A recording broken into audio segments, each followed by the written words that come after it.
Friends, நம்ம பசங்களுக்கு எத்தனை ஸ்நாக்ஸ் சாப்பிட்டோன்னா கூட அந்த ஸ்நாக்ஸ் டேஸ்ட் எப்படி இருக்குது, இந்த டேஸ்ட் எப்படி இருக்குது, எல்லா ஸ்நாக்ஸ் நம்ம பசங்களுக்கு ஃபேவரட்டாக தான் இருக்குது. அதுக்காக நம்ம வீட்டிலே ரெடி பண்ணி சாப்பிட்டா ஹெல்த்தியாக கூட இருக்கும். பாருங்கள், நம்ம ஸ்டஃபிங் உள்ளே வச்சு இந்த மாதிரி ஃப்ரை பண்ணால் சாப்பிட்றதுக்கு நல்லா இருக்கும் டேஸ்ட்டு.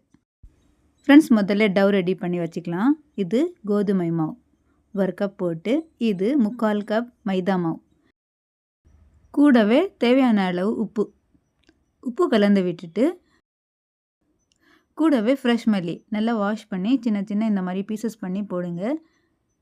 நார்மலாக தண்ணி போட்டு சாஃப்டான டவ் ரெடி பண்ணிக்கோங்க. உங்களுக்கு எந்த மாவு பிடிக்கல அந்த மாவு ஸ்கிப் பண்ணிவிட்டு வெறும் மைதா மாவு, வெறும் கோதுமை மாவில் கூட செய்யலாம்.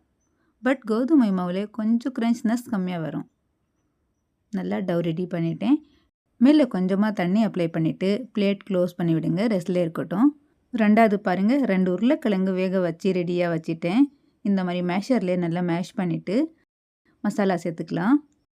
தேவையான அளவு உப்பு, சீரகம், பெப்பர் நல்லா க்ரஷ் பண்ணி ரெடியாக வச்சுட்டேன். இது 1/2 ஸ்பூன் சேர்த்துக்கலாம். 1/2 டேபிள் ஸ்பூன் மஞ்சள் தூள், 1/2 table spoon try red chilli powder, 2 பச்சை மிளகா விதை எடுத்து சின்ன சின்ன பீசஸ் பண்ணி ஃப்ரெஷ் மல்லி ரெண்டுமே போட்டுக்கலாம்.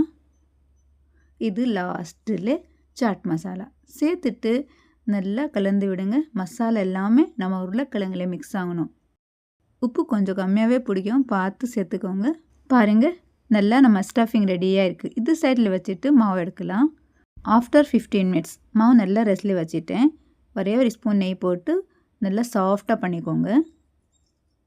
சின்ன சின்ன பீசஸ் பண்ணி ஒரு பீஸ் எடுத்து நம்ம ரொட்டி செய்கிறாங்களே அந்த மாதிரி நம்ம ரொட்டி மாதிரி திக்காக வேணுங்க, இன்னும் மெலிசாக இருக்கட்டும். பாருங்கள், இந்த மாதிரி ரவுண்டாக ரெடி பண்ணிவிட்டு ஸ்டஃபிங் வச்சுக்கலாம்.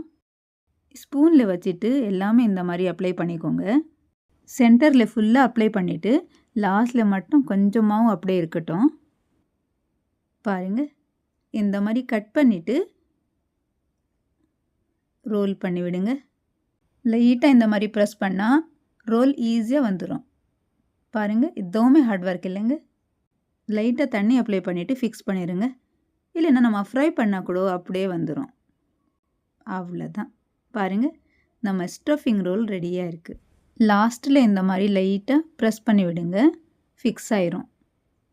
நம்ம ஃப்ரை பண்ணால் சாப்பிட்றதுக்கு நல்லா இருக்கும். ஸ்டஃபிங் மினி ரோல் ரெடியாக இருக்குது.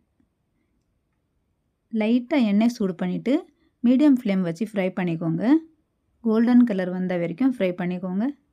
எதுவுமே வெளியே வர்றதுக்கு வாய்ப்பில்லை. கொஞ்ச நேரம் இந்த மாதிரி வந்துடும், அப்புறமா பார்த்துக்கலாம். பாருங்கள், மீடியம் ஃப்ளேம் வச்சு ஃப்ரை பண்ணால் லைட் கோல்டன் கலர், சாப்பிட்றதுக்கு க்ரன்ச்னஸ் நல்லா இருக்கும். கொஞ்ச நேரத்தில் நம்ம ஸ்நாக்ஸ் ரெடியாக இருக்குது. அவ்வளோதாங்க. இருக்கையிலே டேஸ்டியான ஹெல்த்தியான பொட்டேட்டோ மினி ரோல் ரெடியாக இருக்குது. அவ்வளோதாங்க. இன்னும் மீதி எவ்வளோ இருக்குது, நம்ம ரெடி பண்ணால் பசங்களுக்கு எடுத்து சாப்பிட்றதுக்கு ஈஸியாக இருக்குது. ஈஸியான மெத்தட் வச்சு உங்கள் வீட்டில் ட்ரை பண்ணி பாருங்கள். நம்ம வீடியோ பிடிச்சிருந்தா please like and share, subscribe to my channel. Thanks for வாட்சிங்.